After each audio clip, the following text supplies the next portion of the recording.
Like करें, उसके बाद सब्सक्राइब करें और बेल आइकन को दबाएं ताकि हमारे वीडियोस आप तक सबसे पहले पहुंचे। यहां तो रमजान शरीफ में भी दाढ़ियां मुड़ाकर गटरों में फेंक रहे हैं, यहां तो सूद के हराम के लुक्मों से इफ्तार कर रहे हैं। इफ्तार पार्टियां हो रही है मुसलमानों की। किसको बुला रहे हैं? जिनके पेट नहीं बल्कि उनका हलक भी भरा हुआ है। इफ्तार पार्टियों में मधु उनको किया जा रहा है जिनके हलक भी भरे हुए और जो रोजे से नहीं है, और जो भिवंडी के मुजाफात में, मालेगांव के मुजाफात में, बंबई के मुजाफात में जो रोजेदार बच्चियां अपनी मां से इफ्तार के वक्त कह रही है, मां खजूर भी आज हमारे घर ना आ सकी, इफ्तार का इंतजाम तो कर, उनके लिए कोई नहीं सोचता। ये मुसलमानों की इफ्तार पार्टियां, ये मुसलमानों का अंदाज है इफ्तार कराने का। जिनके रोजे नहीं उनके लिए दस्तरखान बिछाए जा रहे हैं, और जो पानी पे इफ्तार कर रहे हैं, खजूर खा करके जो इफ्तार कर रहे हैं, उनका किसको ख्याल है? मेरे आका फरमाते हैं ये रमजान शरीफ गरीबों के साथ गम गुसारी का महीना है, गरीबों की गमखारी का महीना है। अम्मा आयशा सिद्दीका सलामुल्लाह अलैहा फरमाती है हुजूर ऐसी सखावत करते थे जैसे दरिया माह रमजान शरीफ में। हुजूर तो सखी बहुत थे, लेकिन रमजान शरीफ में सखावत का अंदाज ऐसा हो जाता था जैसे दरिया बह रहा है। पड़ोस में बच्चियां भूखी तरस रही है, जिनके यहां सहरी का इंतजाम नहीं, और हम सहरी के बाद खाने को घर के आंगन में फेंक रहे हैं। क्या अंदाज है? और फिर कहते हैं कि हम तबाह क्यों हो रहे हैं। अब तो मुसलमान काफिरों को इफ्तार कराते हैं। ये गैरत ईमानी है लोगों की, काफिरों के साथ इफ्तार पार्टियां हो रही। अल्लाह से डरो मुसलमानों, अल्लाह से डरो, रब का कुछ खौफ करो।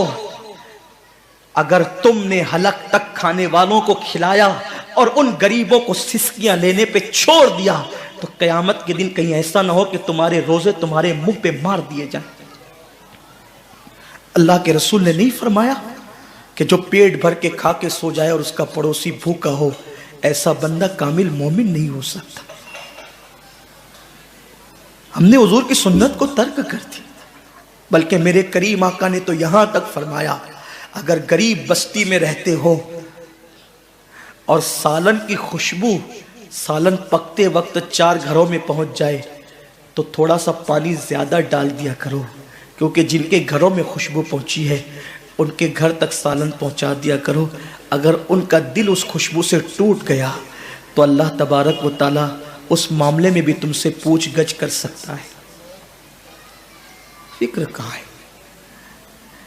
एक बुजुर्ग से पूछा गया इस्लाम कहाँ है? फरमाया किताबों में। मुसलमान कहाँ है? तो कहा कब्रों में। इस्लाम किताबों में और मुसलमान कब्रों में। अब क्या बचा है? मैं ये तो नहीं कहता कि लोग काफिर हो गया, अस्तगफिरुल्लाह, कभी नहीं कहता। मेरा मसलक तो इतना मोहतात मसलक है। मेरे इमाम ने कहा अगर किसी के कौल में 99 वजह कुफ्र की हो और एक ईमान का रास्ता निकलता हो, तो हम ईमान की तरफ उस कौल को फेरेंगे। हमारा मजहब मसलक ये है। हम मसलक आला हजरत के मानने वाले हैं, हम इस्माइल दहलवी के मसलक के मानने वाले नहीं हैं। हमारे मसलक में बहुत एहतियात है। मौलाए कायनात ने कहा आसमान से जमीन पे गिरना आसान है, किसी मुसलमान को काफिर कहना मेरे लिए मुश्किल है। खारजियों ने जब मौला अली को काफिर कहा तो फरमाया उनकी बेबाकी है, वो मुझे काफिर कहते हैं, मैं उनको काफिर नहीं कहता, ये मेरी एहतियात है। मैं आपको काफिर कहने अस्तगफिरुल्लाह कभी भी नहीं कह सकता, तसव्वुर नहीं कर सकता। बल्कि खुदा की इज्जत की कसम अपने दिल के जज्बात पेश करूं कि जब हम मिंबर पे बैठ करके खिताब करते हैं तो ये सोच के करते हैं कि हम अपने मखदूमों को खादिम की हैसियत से सबक सुना रहे हैं। अल्लाह इनकी दुआओं की बरकत से हमारी निजात का सामान कर देगा।